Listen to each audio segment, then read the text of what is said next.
Hey guys, U.S. history students, how are you doing? Coming to you from my dining room, and just wanted to pop in and say hi and kind of talk to you guys about expectations now for this new normal that we're living in, and what that means for your education and expectations, and what you guys can expect from me and what I can expect from you. So I know it's weird. It seems like this is going to be over soon. I just got the news about 20 minutes ago that the school closure was extended to May 1st. And to be quite honest, it might be extended again. We don't know for sure if we're going to if we're going to end up going back to school this year or not. So I feel like it's important that we talk about how we're going to continue this education. I mean, you guys need to finish out your junior year, and we don't know exactly what the status of the fourth quarter is, if it even exists anymore, and what that's going to look like. So I want to just kind of go through a couple of important points with you guys. First of all, like I said, school is scheduled to resume on May 1st, but that's as of now. We don't know exactly what the um, impact will be in the next couple of weeks. How how flat are we really going to get this curve? Having to do with the pandemic. So it's kind of hard to say right now. There's a lot of uncertainty. We have no idea if the school year is going to be extended. So we don't know yet what that means for the school year. If you guys ask me about your semester grades or, like how that impacts your GPA and stuff, unfortunately, I don't have any answers for you because we haven't been given answers yet. I think everybody's still trying to figure this out.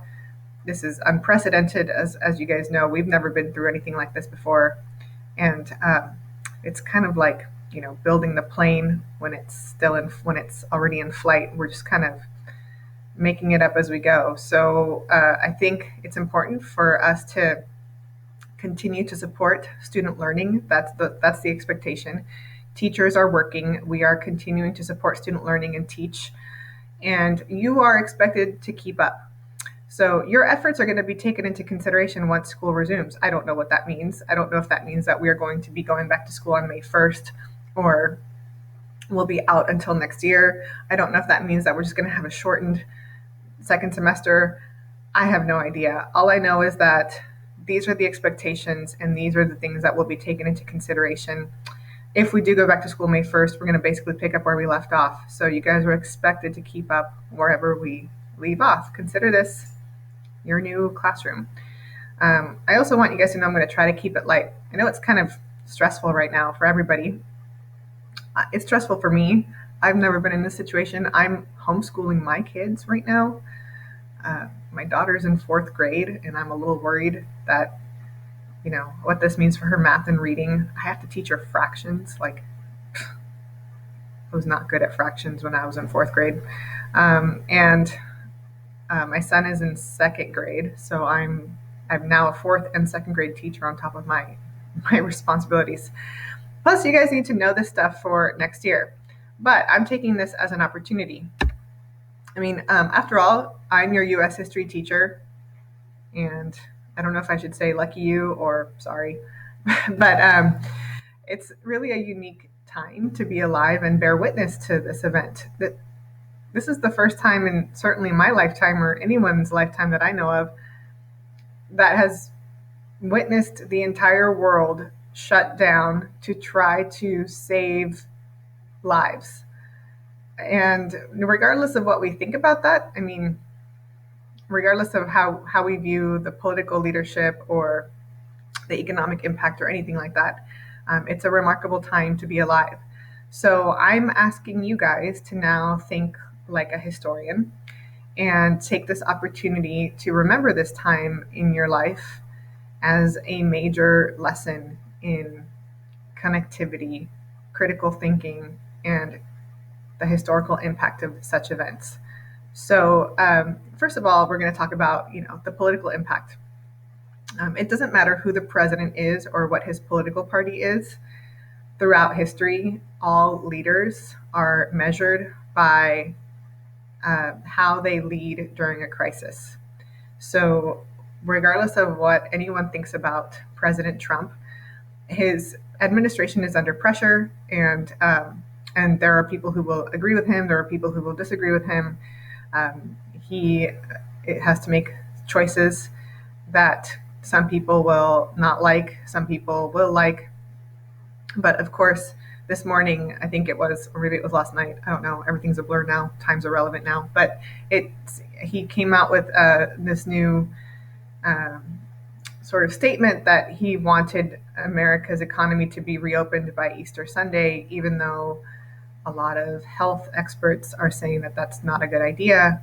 Will that actually happen? I have no idea. I don't know anything anymore. I just know that that this administration is being closely watched because it's in time of crisis. There's obviously a massive economic impact. You guys probably know someone whose job has been impacted. Well, you're looking at someone right now. I'm being forced to work from home. You're being forced to learn from home. We know some people who have been laid off from their job. We don't know yet how long this emergency funding will last. A lot of people are applying for unemployment, and the world is now officially in a recession. So, this economic impact means that governments now have to respond. And all year long, we've been learning about how government and citizens relate to each other. What exactly do citizens expect from their government? You know, at the beginning of this country's history, people didn't want big government. They wanted a small government to not be involved in their daily lives. And then as we saw the year progress into the Gilded Age, the progressive era, we start to see people expect their government to look out for the welfare of the nation, you know, to do something about poverty and misery and public health. So, in much the same way that the progressive era saw us deal with things like miserable living conditions and working conditions in factories and slums and meat factories and all that stuff. At the same time now, the American people look to the government for leadership in this public health crisis. The social impact, first of all, the fact that some groups are at risk, for example, the elderly are at risk. And if we prematurely open up this country, are we putting our grandparents and great grandparents' lives at risk, or our parents' lives at risk? Don't forget, this is the generation that fought World War II, that built the suburbs. These are the baby boomer generation that is now supposed to be in the age of retirement. How are they being impacted by this? Are there instances of prejudice, particularly racial prejudice, against communities having to do with the coronavirus pandemic?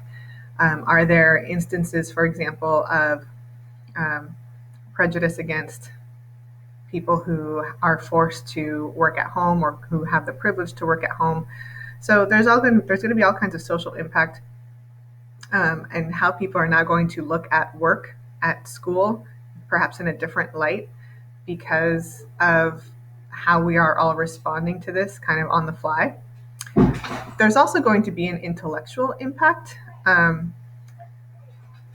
last time that there was sorry, I hear my kids fighting in the other room. The last time that there was like this massive pandemic was 1918 during the Spanish flu. That later gave way to the Roaring Twenties. In medieval times, there was the Black Plague, and when the Black Plague was over, it had all these political, economic, social impacts, and it gave way to the Renaissance. So perhaps there will be a new ideas about science, about health, new philosophies about learning and work, perhaps a new artistic movement. I mean, there's plenty of memes out there on the internet, which I guess are an example of modern art that will come out of this. So I'm going to take this as an opportunity to use what we're learning in history to kind of compare it to what's going on today. So we're going to be focusing mostly on the New Deal. That was how the government responded to the Great Depression. So we're going to draw some comparisons. So you guys can expect a video and an assignment to come up pretty soon on Google Classroom. And then we're going to look at World War II and how America responds en masse to the Great World War that America gets dragged into. So there's a lot of parallels that I'm excited to draw on for you guys. Also, I miss you, and if you guys want to talk, if you guys want to ask me a question about something that's going on, feel free to email me. I'm happy to talk to you guys. So anyway, with that, I have a conference call right now with the history department. Also, I think my kids are about to kill each other in the next room, so I gotta go. But I will see you all hopefully soon. Hopefully I get to see you guys on May 1st.